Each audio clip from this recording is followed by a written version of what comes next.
Hello. Again. Hi. Okay. Hey, everybody. Hi, Margie.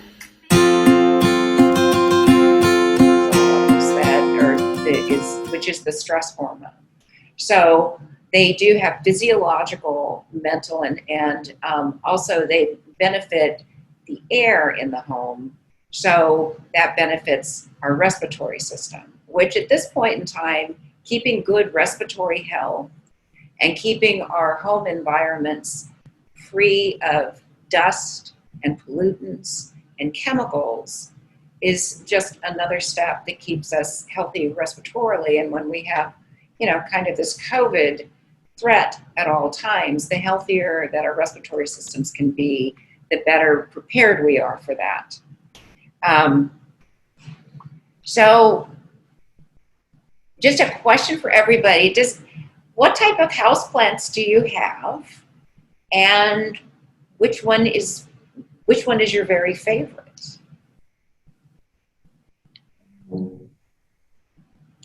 We can see Shay has a rock and fern behind her. That must be.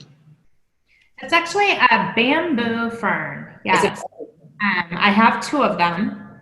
And I started during COVID.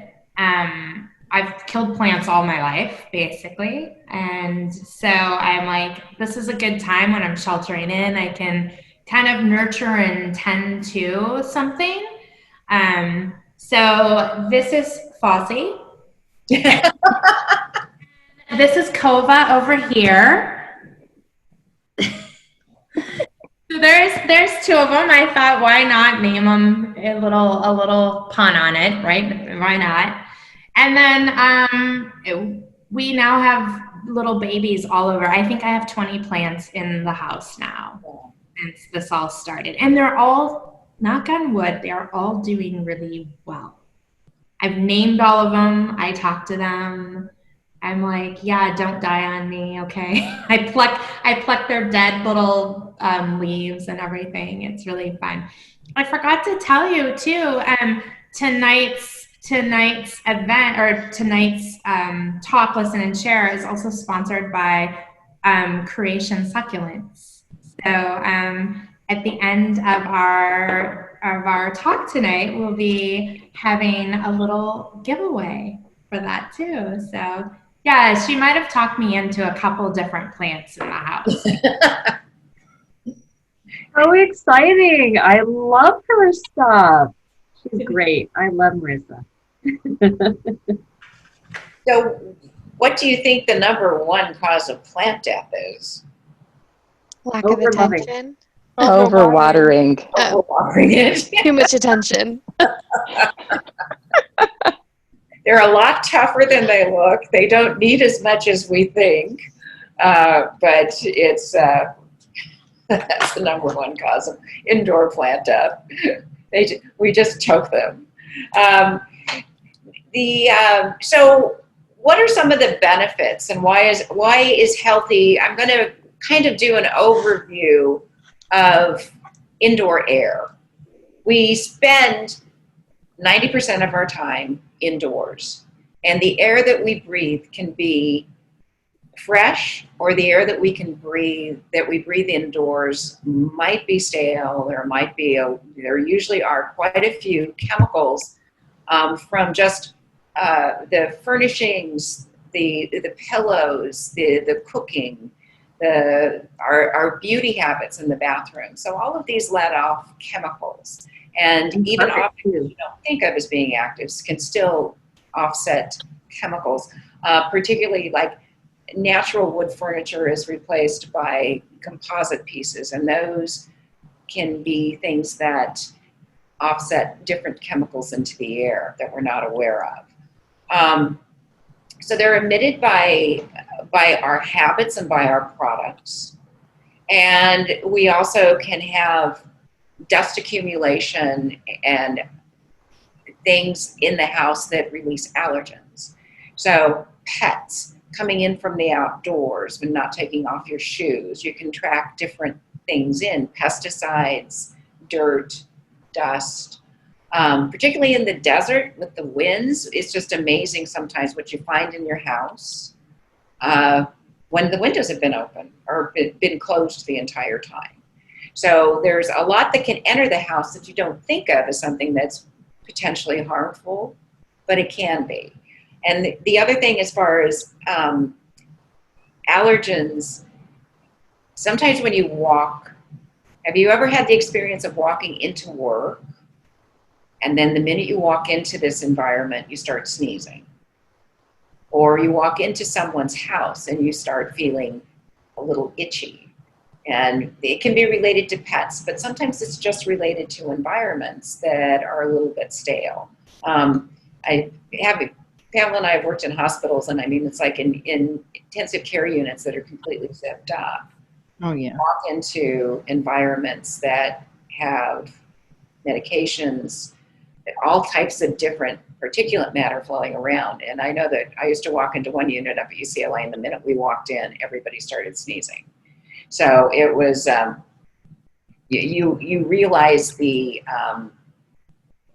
glory of indoor air that's fresh, particularly when you work in some of our work environments, often office environments, cubicle environments. They can be a little close. We're also dependent on artificial ventilation. So many people have air conditioning systems that have humidifiers on them that might assist with keeping air fresh and humidified in the desert. And some of us don't. So one thing that I was mentioning is when I take care of my plants, I don't water them that often, but I miss them every day. And I also miss the home. And it just seems, it makes things fresher. It makes things cooler. You just feel like you're getting a little bit of a drop of fresh air. And I will mention a nursing theorist who brought in the practices and the awareness of air in and the healing qualities of it. And you all know her, Florence Nightingale. Oh. What Florence did with the Crimean War was walk into a hospital that was very stale, that didn't have any type of air exchange. There were fumes. It must have been a dreadful place to walk in. Not good, good sanitary practices were set up. People were just stagnantly lying in bed without light, without fresh air, without basic cleanliness. So these are the areas that she focused on, but she started opening up windows, pulling back curtains, introducing light and air circulation, so that people would have a vitality and they would have, you get rejuvenated from fresh air and from light. So she said the primary interventions to allow healing involved fresh air and providing the basic intervention of opening up and allowing for air to circulate. And she did bring plants in too, Rosemary. Can you hear me? Yes, I can. Yeah, I am not a techie guru, and I had tried to say something when you were asking about plants earlier, and I was muted. So forgive me. She did bring flowers, like you're saying, plants, how important they are in the house, because she wanted to create that healing environment for her patients. So you're right about the air quality. She opened all those windows. She brought in plants. She brought in flowers and artwork for these patients. Yeah, they were completely sensory deprived. They were essentially completely deprived of any sensory stimulation. So one thing that I encourage everybody to do is try to pull up from Google. In the 70s, NASA performed a study on the air filtering capacity of plants. Now, why was NASA so concerned about this? Buildings had gone from open air environments. I mean, when you think about mid-century modern environments, there were lots of windows, there was lots of airflow. It was encouraging the outdoors in. And then we started creating huge buildings that were that didn't allow for airflow, that had windows that you might be able to see out of, but you couldn't open. Artificial ventilatory systems, emitting lots of different electrical activities and furnishings and just the products that were used. And so what happened when so many of these buildings were erected, when people started going into the workplace, they started becoming ill and having symptoms of headaches, sore throats, concentration issues. So the complaints were consistent enough that they had to study these. And so they came up with the knowledge that buildings can be detrimental to people's health, and that the airtight ceiling of the buildings contributed significantly to health problems, and they called it sick building syndrome.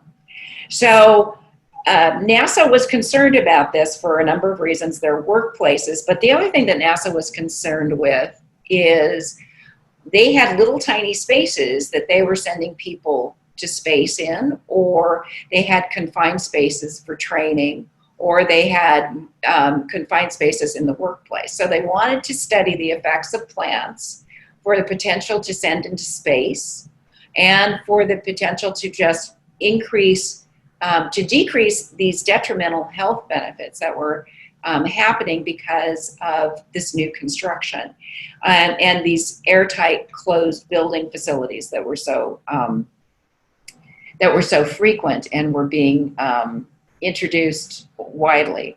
So the concept was that indoor air pollution was real, and they started identifying trace chemicals and their correlation to disease. So we'll just discuss a few, but if you go on, it's about a 15-page report of this study, and it's just very, very interesting, the modality that they use to study plants and the modalities that they use to identify the chemicals that were being released into the air.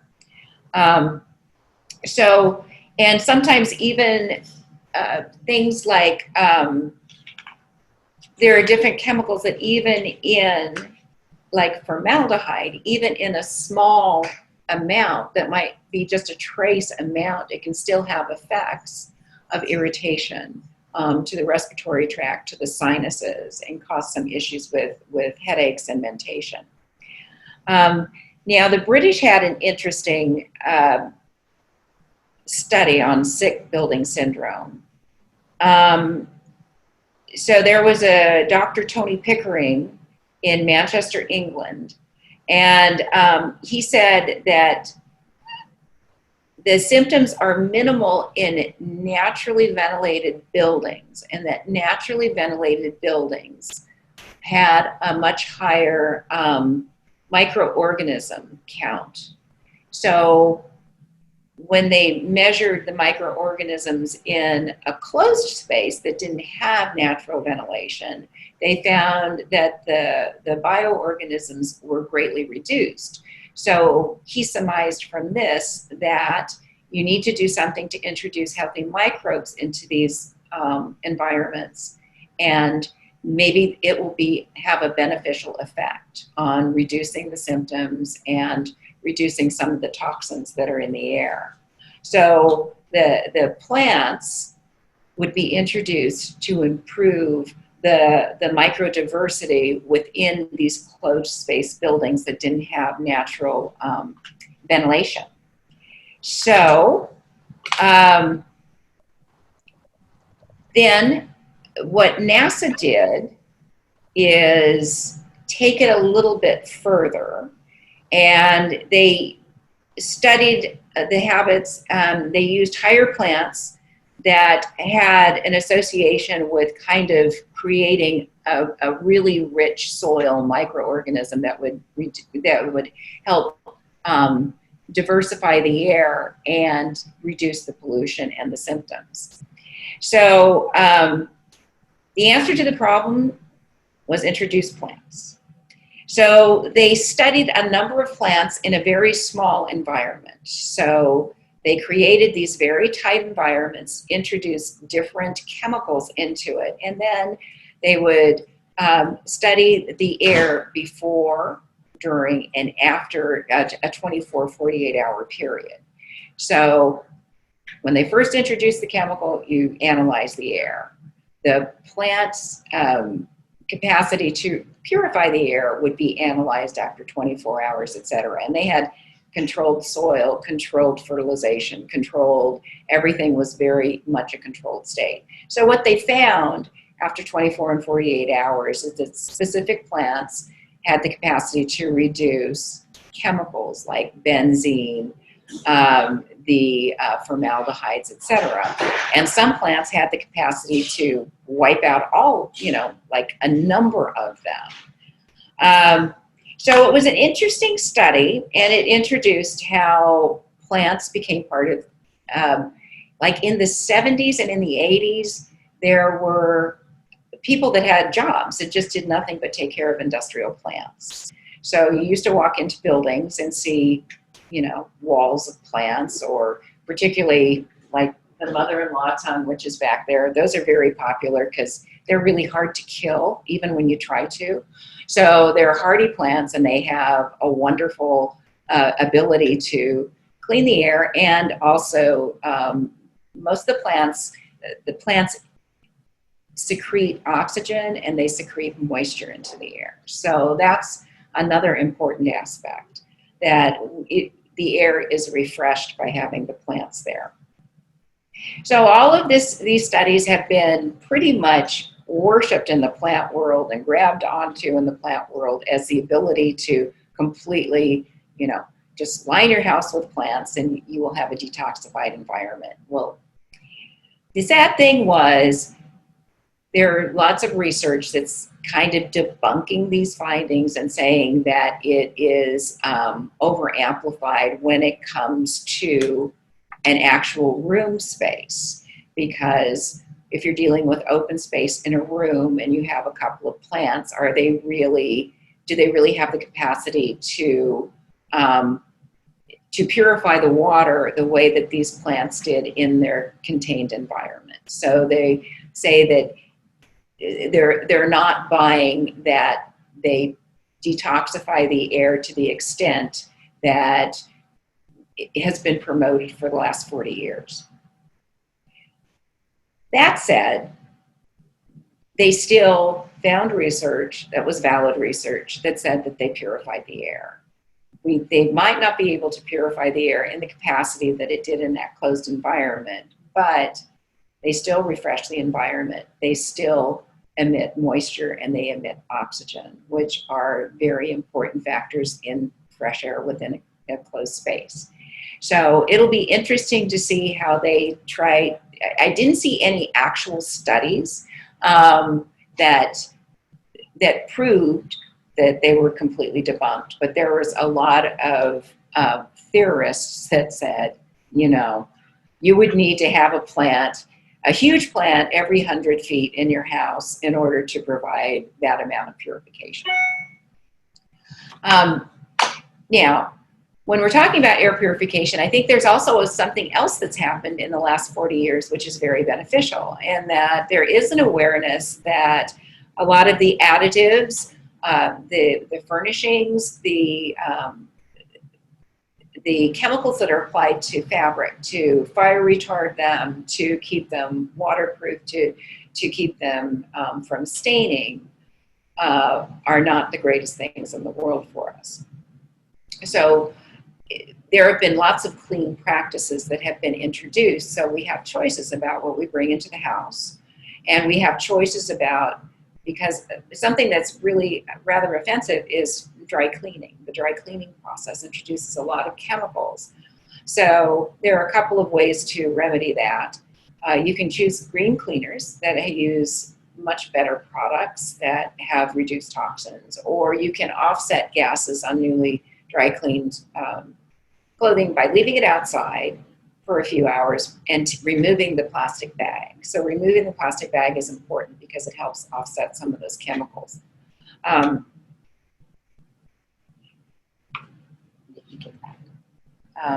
Now, the powerhouse, one thing that is definitely agreed upon is that through the research, they found that the powerhouse of the plant is the root system and the dirt. So the plant has the ability to take in chemicals, to take in different types of elements, and then it's through the root system and through the soil that the microbes are released and that the process of detoxifying happens. But the other thing that's interesting is that plants can take in these chemicals, but they don't recirculate them and emit them. They modify them to make them their fuel, their food. It's not unlike the big plastic islands that are out in the ocean. It's like the fish are adapting those as their environments. So it's just an interesting way that nature is adapting and helping us. So the air pollutants become new plant tissue, and it feeds the plant, but it doesn't get recirculated out into the air.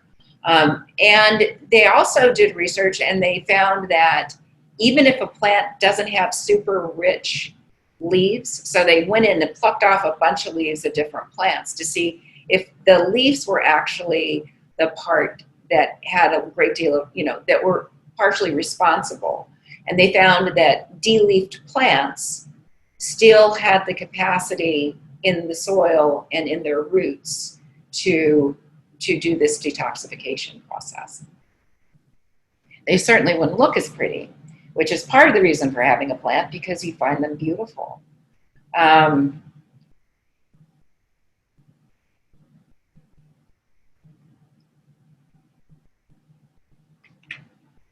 So some of the chemicals that we're talking about, I'll just talk about a few, but if you go online and pull up the article, the NASA research, it's just interesting, the different chemicals and the different symptoms that they did. But benzene is a commonly used as a solvent, and it's in gasoline, inks, oils, paints, rubber. It's also used in many dyes, pharmaceuticals, and detergents. So it's a skin irritant, eye irritant, and it can also mutate cells. So that's something when we're talking about keeping our environment fresh. Many of these chemicals can have some carcinogenic qualities to them. So that's important to be aware of, and all the more reason for us to focus on keeping households and household air fresh. So the other thing that with the benzene I mentioned before, that even like a chronic exposure to low doses can have symptoms, headaches, loss of appetite, drowsiness, nervousness. So it can also lead to some anemia and some bone marrow suppression. So that's a good one for us to consider to try to alleviate these things from entering our home. Trichloroethylene, or TCE, a number of industrial uses, and it's used in the dry cleaning industry, printing, paints, lacquers, varnishes, and adhesive. And this has been linked to some liver changes in people that have high exposure to the trichloroethylene. Another thing, I'm just going to backtrack a bit about the more current research. One thing that they're bringing forward is that we have offices in our homes now. We have a lot of different technologies in our home, and what are the effects of that, particularly printers. Printers can emit a lot of different chemicals because of the inks and the process. So an analysis of what is being introduced to the home through all the home offices, et cetera, is something that they were kind of relaying, that they didn't think that plants would be as effective in the home as they were in their controlled environments at NASA. And then formaldehyde, we think of it back in our science labs as being that horrible stuff that smelled nasty and preserved things, but it's actually found in a lot of the wood pressed products. So the particle boards, et cetera, contain a lot of formaldehyde. And consumer products, facial tissue, waxed papers, wrinkle repellents, paper towels, a lot of cleaning agents have formaldehyde in them. And also floor coverings. So there are different qualities of carpeting if you have carpeting in your home. And some of the really less expensive products are all chemically based. They're chemically based fabrics and fibers, as opposed to a natural fiber like a cotton or a wool. So fire retardants, you think about, it's great that we have the ability to douse fires, but what are we really dousing them with? There's high chemical content. So it's always a good idea to keep your house locked down pretty tight whenever the fires are, besides the ash, but the chemicals that are dispersed when they're fighting the fires. Cigarette smoke, heating and cooking fuels also have a great deal of formaldehyde. So what does formaldehyde do? It really irritates mucous membranes. So your mouth, your nose, your lungs, your throat, your eyes and it also is something that is related to exacerbation of asthma symptoms. So they're trying to reduce formaldehyde in products. And like I said, we're just living in an environment where people are more aware and we do have choices. We can get paper products that are made in a more organic, sustainable fashion. And it seems like corporations are finally kind of getting on the bandwagon to have cleaner production and they have less chemicals introduced into products that come into the home. Another thing that's interesting to do is to look up, with all of your cleaning products, material data safety sheets. You can go online. And from personal experience, I know when COVID happened, I introduced something that I never have in the house, and that's like bleach-based products. And my God, they're pretty strong. They linger for days. You felt protected from the virus, but then it's like, this is really something that's causing a lot of respiratory irritation in the house. And there's an art to doing it. So watering down products, being sure that you have good air circulation and those types of things when you're doing something that you know has a high volatility to it, that we just have to practice a little bit differently. So I got a jump start on using those products because I usually use pretty organic based products that don't have nearly as much toxic side effects.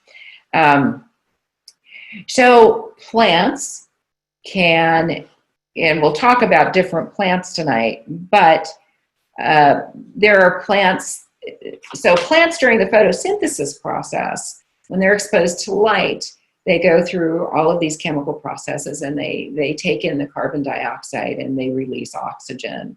They take in nutrients, they process it, they create their microorganisms. But there are some plants that, and these are plants that people like to put in their bedrooms, that don't rely on photosynthesis to take in carbon dioxide and emit oxygen. Case in point, these two that are behind me, the ones that are in the brass pots, one is an orchid and the other one is a mother-in-law tongue, which is a snake plant.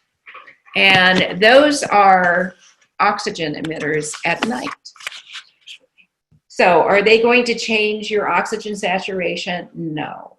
Are they going to take all the carbon dioxide out of your room? No. It's a gentle process that goes on, but it just seems like at night when you sleep, particularly if you snore, it's just like it might be nice to just feel like very fresh air is in the room. Something that refreshes overnight while we're sleeping. And then you can wake up to something to look at that's delightful, like an orchid or a mother-in-law tongue that's just nice and strong and introduces greenery and just life into the bedroom. So, but there are a number of plants that do emit oxygen at night, as opposed to being reliant on the photosynthesis process, which is nice because these are plants that also emit humidity. And one of the things that we all wake up with is feeling exceedingly dry. So having some plants in might increase the humidity enough so that you wake up feeling a little bit more refreshed. So, we're going to be able to breathe a little bit easier in the presence of plants. We are going to have an increased indoor humidity in the presence of plants. And plants do release almost 100% of the moisture that you provide them, the water they provide them. You provide them back into the air. So the more plants you have, the greater the effect. So that is something that is, one little plant in the house is really lovely and it gives you something to take care of and to nurture, but it's not going to have the effects that if you kind of increase your jungle a little bit inside. And one thing that's really important, there are plants that have a greater effect of purification and of providing moisture, etc. But it's really important that you like the plant, that you love it, that you think it's beautiful.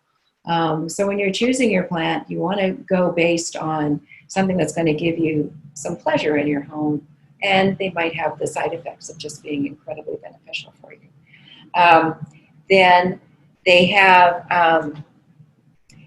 so air purification, just a couple of studies, and then I'll turn this over to Dr. Fung. One thing, so it's interesting that over the centuries, we've had the practice of a housewarming. We give people plants. When they're sick, we give people plants and flowers. So there have been studies that have been done, and they found that plants in a patient's room when they're recovering from surgery actually lowered heart rate, lowered blood pressure. They experienced less fatigue, anxiety, and pain, and they were able to leave the hospital more quickly from a simple plant.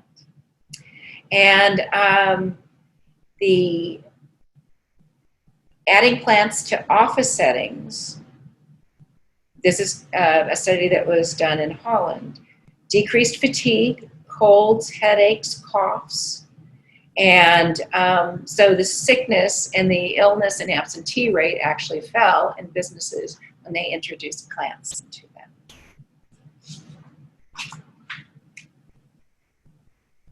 Okay, Dr. Fung? All right, so I just wanted to put in some practical suggestions on what types of plants would be easily maintained and grown in the desert. That would be that are high air purifiers. I have a lot in my clinic. My clinic's very, very green, and it takes me a long time to maintain my plants, but it's a good thing. I think it makes the place look nice, and also it helps again with bringing in a more relaxing environment, as well as helping to clean the air. So it's a couple. So I wanted to just give a list of a few plants that I found have been very easy to grow in the desert and maintain. One plant is the peace lily. Another plant is the snake plant, or the mother-in-law's tongue, or the ones that stick out like this. That is, yes, that one. Another one that is also super easy to maintain and really pretty are spider plants. And aloe vera is also another one that's really great, again, for the environment. And also, you just stick a piece in a soil and keep the soil moist, and it will grow. So it's super simple to propagate and to maintain as well. And palm plants as well. Palm plants and ferns are very great air purifiers. And again, here in the desert, very easy to maintain. So you don't have to overwater them. I have injured my plants before by overwatering and overloving. So I think that's what happened to my aloe plant. But my other my other plants, I don't know, succulents, man. When we talk about creation succulents, like I always fall back to her and be like, why am I killing this? And she's like, stop watering it. So anyhow, yeah, my aloe needs help, but all the rest of my plants are doing very well. Especially orchids are really great too, but they are, the one thing that I found in the desert is for orchids, you definitely need to water them more than it is typically stated on the instructions, because it's so much drier in the desert that you will actually underwater, and it will dry and die. Okay, so that's my little piece there.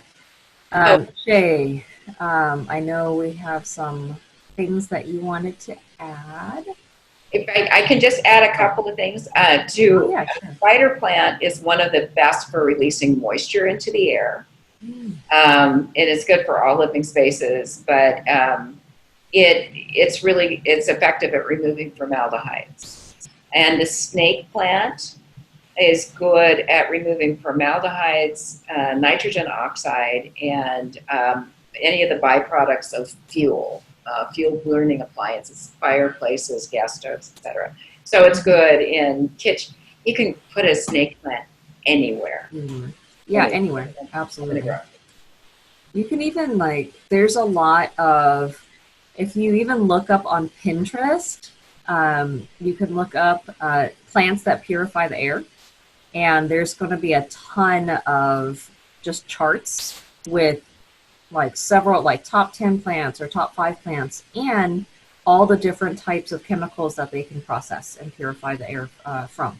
So the resources are out there. Just get creative, and yeah, I think that bringing in nature into your space does a lot. There's a lot of overlap, not just for the practical air purifying, but also for overall stress reduction and I think for me it's more peace of mind, and it's a nice hobby. It's a fun putter. Taking care of your plants is just something that really you have such a lovely focus away from computers and stress and work. It helps me it helps me de-stress after work. I just have a picture of a peace rose. I don't know if you can see it. It might not translate, but bring it up towards your. There you go. There it is.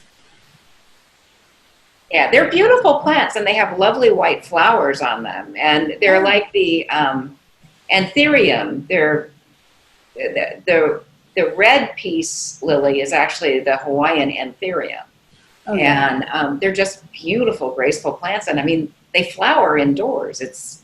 And they purify the air. It's like, what's not to love about that plant? Which one is that one? The peace lily. Peace lily. Yeah. Okay. So this is a peace lily. Ethereum. And the anthurium, you can't see it here, but they have beautiful white flowers that are just like little half cups. And the anthurium has the red flowers that are a little bit larger. And That's pretty. they're also they're easy to grow. Let me grab one. Hold on. They like moisture. Oh, you have one. Oh, cool. Yeah. So they like moisture. They're good in bathrooms. They're good in kitchens as well, and or else just misting. Frequent misting is good, but they don't like to be overwatered. But like I said, just when you can find a great misting bottle that you maybe had a rose water in or something, whatever you had it in it, it's got a really nice fine mist. Hang on to it and just mist your plants every day. I wrote down tonight 7 reasons why you need a peace lily in your house. Oh. Which we've already really kind of discussed. But 1, the obvious, it purifies the air. 2, it's really low maintenance houseplant. Super, super low maintenance, which I think in our busy lives, we need low maintenance, right? And less stress. 3, it absorbs, just like what Rosemary was saying earlier, it absorbs the acetone vapors. It promotes restful sleep. So if you have a couple peace lilies in your bedroom, hey, maybe you go to sleep better. I mean, I don't know, right? It's also the perfect way to spruce up your home with the decor because they do have red, as Sonja has right there. They have the beautiful white ones as well. So that's always really nice. And then it prevents formation of mildew. So if you live in, let's say, the deep south or maybe even in the Midwest, I know a lot of us would have peace lilies in our house. And it just absorbs, like you were saying, all of that mildew and stuff. And number 7, it removes mold spores from the air. So those have been stuff that I actually researched and looked up about a peace lily. So it's kind of neat. Some of that stuff was there. Yeah.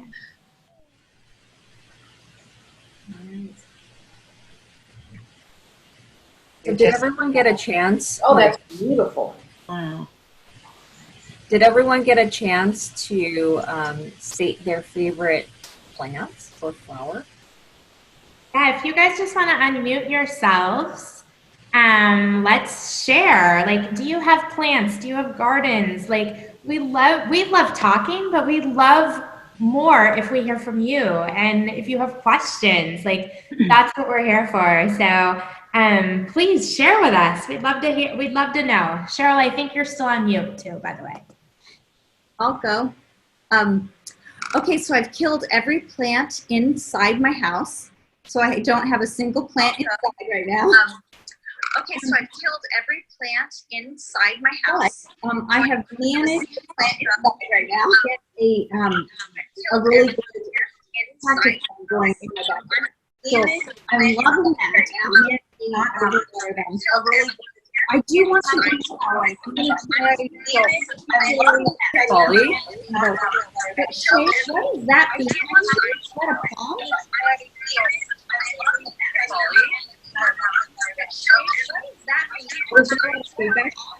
Yeah.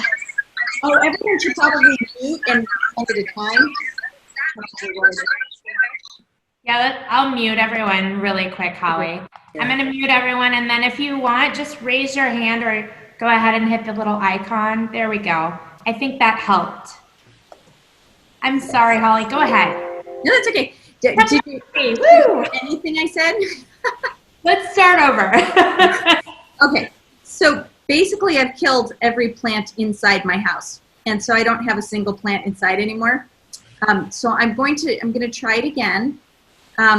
But I'm wondering, that's a palm behind you, isn't it, Shay? Yes, it's a bamboo palm. Bamboo. That is so pretty. How often do you water that? I personally water it once a week. Okay. I'm an overwaterer. Easy so peasy. that's my big problem, is that I tend to love them too much, and then I kill them all. But I do have a really amazing cactus garden going in my backyard, and my mother-in-law just kept telling me, don't water them, don't water them. So now I water them every 2 weeks, just lightly, or I'll stick my finger in there and see how dry it is. But that's going really well. So I'm ready to start again and bring some inside. So I do, Rosemary, question for Rosemary, because you were saying you missed every day. How much missed? Because I think I'm an over-mister too. Plants really like to have clean leaves. So part of it is, since I don't water very much, that they still like to have, you know, some moisture because it's so dry in these houses with the air conditioning going all the time. So I mist them to, I hold it up kind of high so it gets a real gentle mist on it until I kind of see that the leaves are gently washed. And then I do a couple of squirts directly to the root system. And that's it. Right. So, you know, analyze if it's not doing good in one place, maybe move it. Maybe it needs a little bit more light or a little less light. So just kind of analyze different factors. Is it getting good drainage? Because I physically take my plants out of pots. The thing that's cool is I have such wonderful decorative pots, and many of them are on stands, so you don't have to worry about that, you know, stagnant water or, you know, stuff dripping on your floor or your furniture or anything. I take them out, and it's kind of like they have it's kind of like their play day. They all get in the sink together during medium sun, and that's when I water them. Let them drain completely, and then replace them into the pots. All right, thank you. The drainage thing is a big thing that I found out along the way. No one ever told me how to pot a plant, and not knowing that if you don't have the drainage underneath and the water to be able to go, it will rot everything in there. Yeah. So between my ice maker just so the other thing too is another thing, Holly, I do is I do take my ice and I'll sometimes put it in with my cacti, because I'm not really good at that. I did that with the orchids too, but I still killed the orchids. So we're working on stuff, you know, it's like, okay. So orchids are tough. You have to find the right touch with orchids. And the right sunlight, I think, too, and because they can get overheated so quickly. My cousin, who also is going through breast cancer, she has a full table of beautiful orchids. And I'm talking like there'll be 12 orchids on one thing, which, I mean, she really should be a grower, because she has this perfect touch to these babies, and they are her babies. So it's really pretty when she shows up and shows that stuff. We have one person that because we have simultaneously things, but Amy and Kimmy say, I have a beautiful pineapple plant I planted from the top of a pineapple from the store. It's been very rewarding planting and growing. No bugs, mildew, or high maintenance there. So she wanted to share that with all of us. Oh, that's great. And they're beautiful. That's so cool. I didn't know you could plant pineapple here in the desert. Who would have Is known? it an indoor plant or outdoor plant? I'll ask her, or we can ask her. Kimmy, Amy, since you're watching us, is it an indoor or outdoor plant? We'll see when they respond here. Anybody else want to jump in and tell us your favorite plants? Okay. Can you hear me? Okay. I wish I had the green thumb. Like, I have some bamboo plant trees in my house. I have 3 of them, but they're not real. But I do have a beautiful garden. When we moved into this house 12 years ago, we took our time to fill out this garden. I have 7 shoestring acacia trees, and I had 35 polyandras along the walls of my yard. But, you know, in time, sun and everything, they don't all make it over the years. But I've got quite a few of those left. Garden is really a healing garden. I have an elfin's foot. I've got, I think, 5 hesperia plants, and then various nowenas and other things. But it's the outdoors. And I do my own gardening. I do my own trimming. And I have a beautiful, what is with the red flowers? I can't think of it. It's a big, oh, my husband has to trim it, and he hates trimming it because their leaves are like little potato chips and they fly all over the place. And right now I can't. Bougainvillea. Gorgeous bougainvillea out front. But those are outdoor and they're pretty hardy, you know, for this desert. You have to have something that's hardy in the sun, right? And it's a juggle. We don't get a lot of rain. So if we do get rain, we have to take that water system and shut it down, because otherwise it's too much water for the plants. But I have to say, the outside of my yard is a garden. It's beautiful. But inside, I need to work on that. And after hearing your wonderful presentations tonight, Rosemary and Sonja, I really need to. I'm looking around into the house. I'm like, oh, I think I need to put something in here. I have a plan for you, the mother-in-law time. The mother-in-law time. A good start. Good start.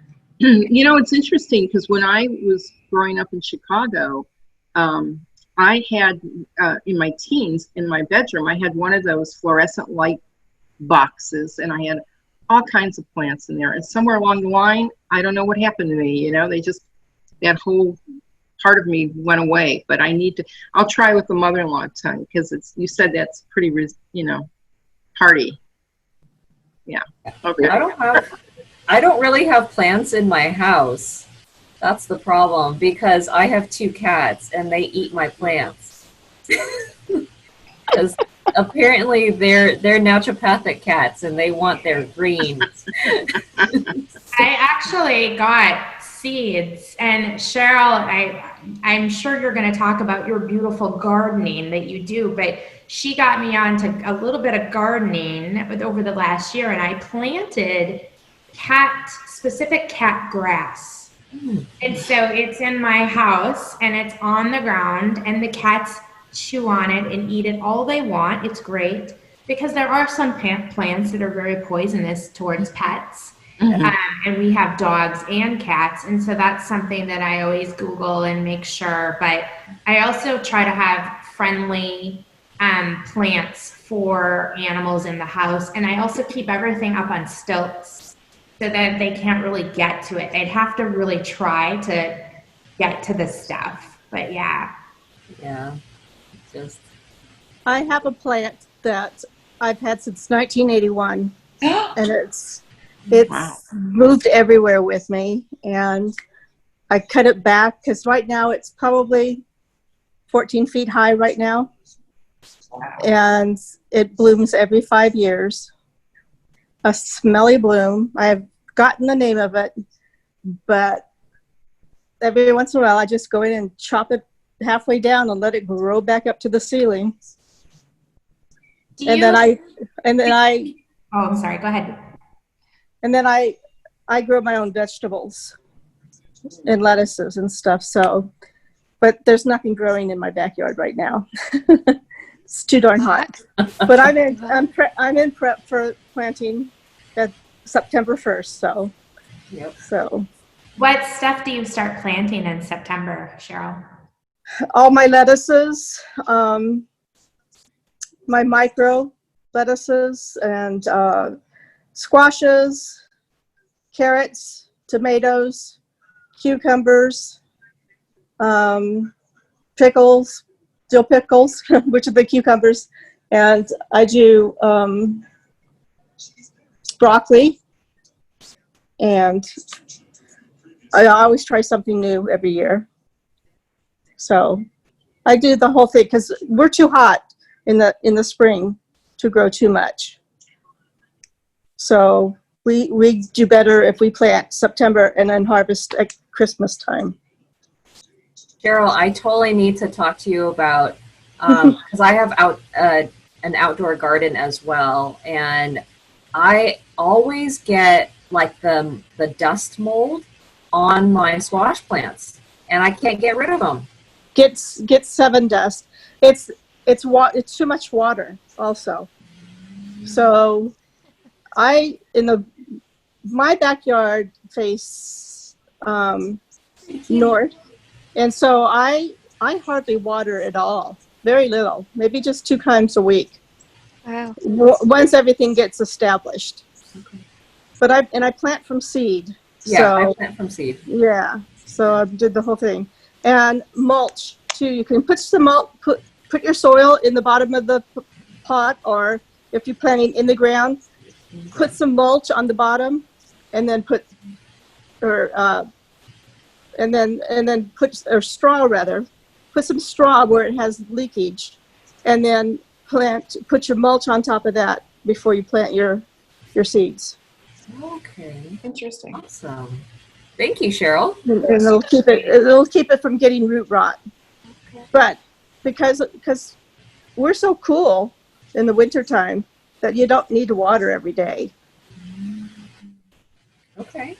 Thank you. I want to go back to that 1989 plant that you had. 1981. Yeah, I'll try to show it to you. Like, Let me you see if I have to can. have a beautiful, oh my gosh, emotional attachment to that baby. I do. Is there a name for him or her? I mean, I don't remember it. So this is it. Can you see it? And then it just goes up, up, up, all the way to the ceiling. Wow. And I usually cut it back to about right here. I don't know if you can see my hand. you can. Wow. So I usually cut it down a good 4 or 5 feet. Wow. Wow. It's like a palm plant. And I'll tell you, for the first 30 years, it never bloomed. And then one day I got up and there was an odor in my house and I couldn't find it. And I looked up and there was a big bloom that stuck out. And I leave it on there till I just can't take the smell. It's like that big orchid plant they have like in Santa Barbara that blooms once a year. And it's so smelly you can't get near it because you want to throw up. Yeah, that's the funeral plant, I think. Yeah, the funeral plant. And so, but this isn't a funeral plant. I'm not sure what it is anymore because I've had it too long. I forgot what its name is. Wow. But fantastic. But I love jump in there? I just love playing in the dirt. Margie, did you want to jump in there? It looks like I know. Sorry, I just wanted to say that I have a panda plant, and I bought it 3 years ago, and it's in a tiny, tiny 1.5 or 2-inch pot. You know, when you go into Lowe's and they have them all, little seedlings. The poor thing, it's now like 8 inches tall, and I'm scared to death to repot it. So, and then I have an African milk tree that's in like a little 4-inch pot, and it's like going on 3.5, 4 feet tall. I think I need to repot that one too. So do y'all have advice or tips on repotting without putting the poor plant into shock, and me too? Replant in a pot that's bigger than the one it's in, but not humongous. How about the soil and everything that's in the pot? Should it be, I need to make it? I get organic soil from Home Depot. Okay. Yeah. I always organic potting soil. Yeah, organic potting soil. But I always leave the soil that it's been in for so long because it might be a shock to go into completely different soil. But I have to pull it out and leave the soil, but add more soil. Okay. And some people say to kind of just gently kind of pull at the roots a little bit so that they get extra air and space to make new root systems. Okay. Thank you. And yes, snake plants, I have 2 of those. They are so easy and so great. They are. Does anybody have any favorite fertilizers or tricks for feeding plants? I use organic fertilizer as well. We don't use fertilizer. We use, I think he uses vinegar with cayenne. What? Really? Oh wait, no, that's the pesticide that he uses. Yeah. Like he won't use pesticide. He'll use vinegar. I am not the farmer. It is the boyfriend. I don't know what fertilizer he uses. I think he just uses chicken manure. So, because we have a bunch of chickens, we basically have like a chicken farm. So I think he usually uses that, and then they're only fed organic feed. So I use I fish think it's meal that. too. Oh, fish meal. Okay. Hmm. And a bee mixture of different B vitamins and stuff. In the Midwest, I know a lot of the organic farms use molasses. Oh, yeah. Mm-hmm. So an organic molasses. And you know, the farms that like where my family is, they are certified organic, and you can't be within a certain range even of a conventional farm. So Organic Valley is very, very strict on their and of those. And at some point in time, I'm hoping that we'll have them on to talk to us about that organic stuff. So it will be good. Body and Aesthetic Center, Amy and Kimmy, said they finally answered us, and they said it's a traveler. I have an inside one and an outdoor one. I think it would depend more on if you want to have a baby pineapple or not. For the later, I've decided to keep outdoors at the entryway. So Nice. That's I'm super excited. I'm going to plant a pineapple tree. Definitely. You can actually put the top of just about any fruit or a vegetable in potting soil, and it will create a plant. That's what it looks like.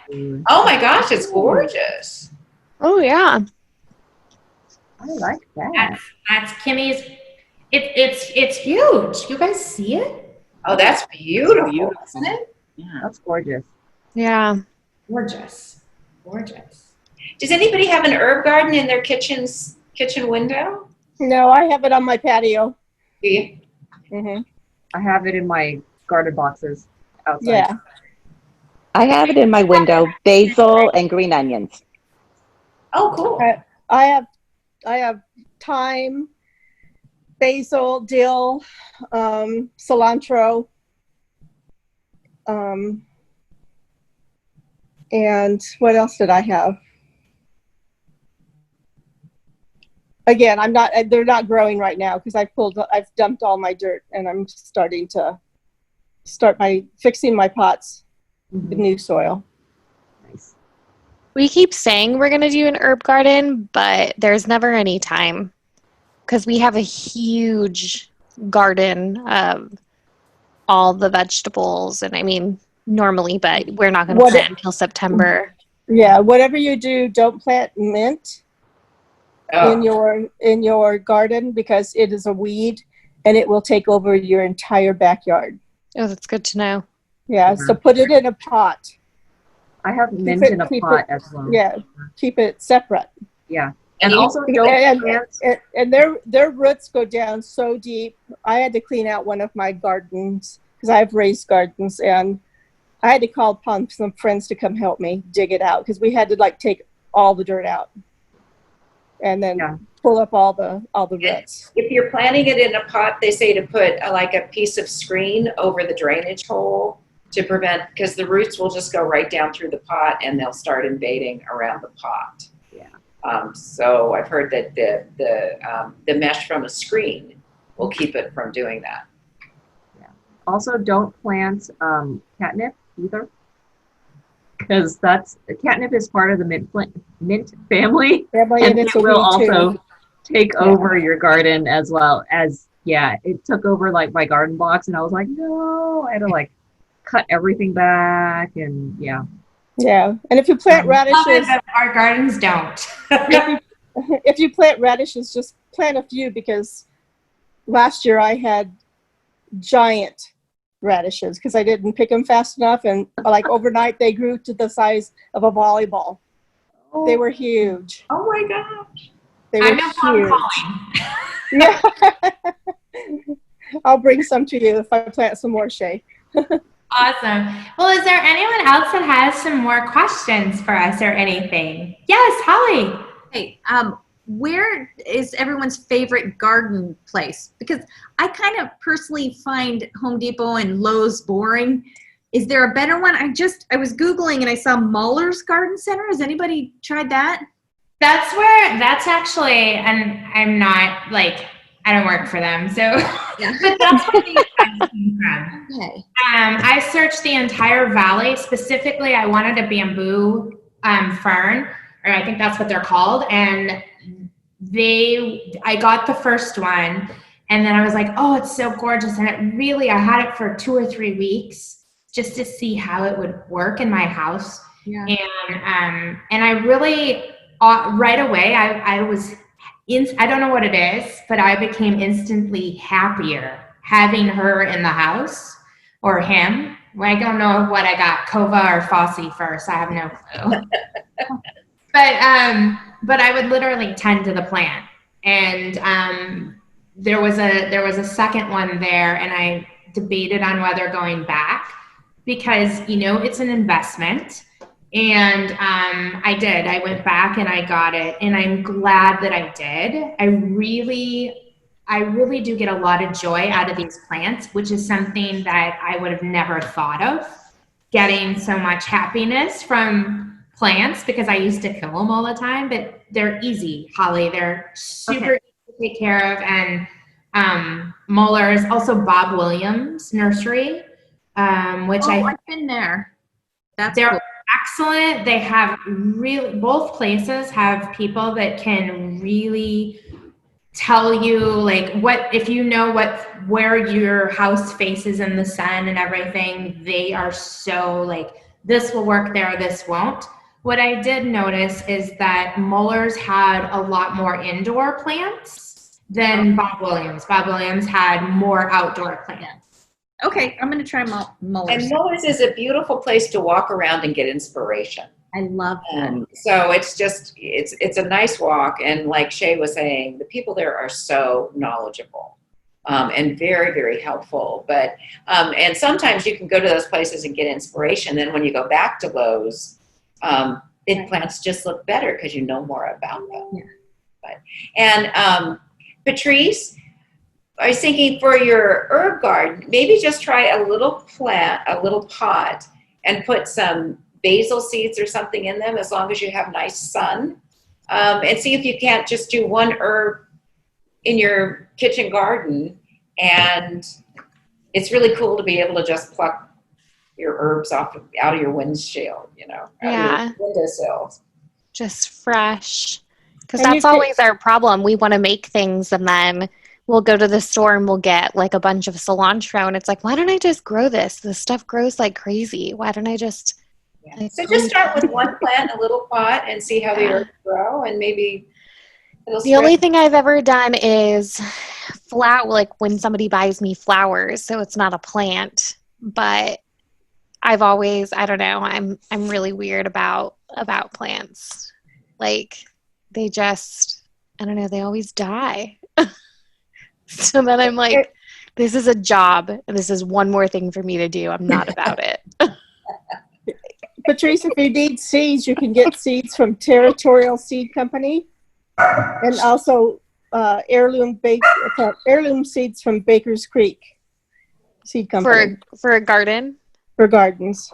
I don't get garden seeds from like Home Depot or anything, because you don't know how old they are or where they came from. Yeah. So. Awesome. Well, you guys, I think we've come to the end of our Talk, Listen, Share. I just, before I do our drawing, courtesy of Succulent Creations, I'm so excited for this, but I wanted to let you know that all of our programs for Shay's Warriors is completely complimentary. Shay's Warriors is a 501c3 nonprofit. It was started by a bunch of us who had literally gone through cancer. And if you followed my journey, if you followed some of the others' journeys, it's a part of the Shay's Warriors group. And our board is amazing. I want to thank Rosemary Flaherty and Dr. Sonja Fung for not only being a part of our board, but being 100% volunteers, because all of us on Shay's Warriors, we are 100% volunteers. And we just want to be able to give back to our survivorship community. So if you know someone, if you have some topics, if you yourself want to collaborate with us or build a partnership, please reach out to me. We are always interested in doing those different topics and in giving back to our community. The shayswarriors.org website has music, it has blog posts, it has this type of venue on there for warriors going through what we do, and also just because there's more stuff out there after life after cancer, to be able to get back involved and movement and voice and all of that good stuff. Let's see, I just want to look at my notes here. We also, on the website, which is brand new, we have a new link called Nominate a Warrior or a Hometown Hero. So because of COVID this year, we weren't able to have our annual retreat, but we do have some stuff up our sleeves. And on our Shay's Warriors website, if you go there and you see Nominate a Warrior and you know someone who's a survivor who needs a little bit of love and support still, we have some fun things that we're able to gift them. And that's with collaboration and partnerships of our community and beyond. So as the months roll here, we'll start implementing those, and they'll be a part of this talk or the Coffee and Connection that I host on Wednesday mornings. So I just want to let you guys know that if you know a survivor who is just needing a, just maybe not a bear hug, but maybe they're needing a bear, we can probably make that happen. So there's some really, really awesome people behind this. And our job is just to bring joy to people's lives, to know that our cancer warriors, thrivers, survivors, we're not forgotten. You know, we know what we went through, and the anxiety and the roller coaster is still there. And our board really, really knocks it crazy to be able to make this happen. So if you guys check it out, give us feedback. You can always email in, and we're here for you. So that's one thing I wanted to make sure that I was able to tell you tonight. And I have everyone who is watching tonight. There was a ton of you on Zoom, and then a ton of people on live Facebook tonight, which were sending messages and DMs. So that was great. Our goal is just to build more awareness, and we really hope that you guys invite someone too, that maybe there's some topics you want to know about. So I'm going to pick right here, and she is on vacation right now, but as soon as I pick tonight's winner, I know I'm like stalling, right? As soon as I pick tonight's winner, I'm going to email you or ask you to send me your email address on our live chat, and then I will connect the two of you so you're able to get a plant. Yay! And she has some amazing plants. So, all right, are we ready? Tell me when. Now. All right, this person, I don't know who this is. Paulina. Paulina is one of our live Facebook people, and she is the happy recipient of me. So I will contact you, Paulina. I believe I already have your email address, and we will go from there. So on behalf of all of our Shay's Warriors tribe, thank you for being here. And like I said, please reach out with any feedback, comments, or anything. Thank you so much. Have a beautiful night, you guys.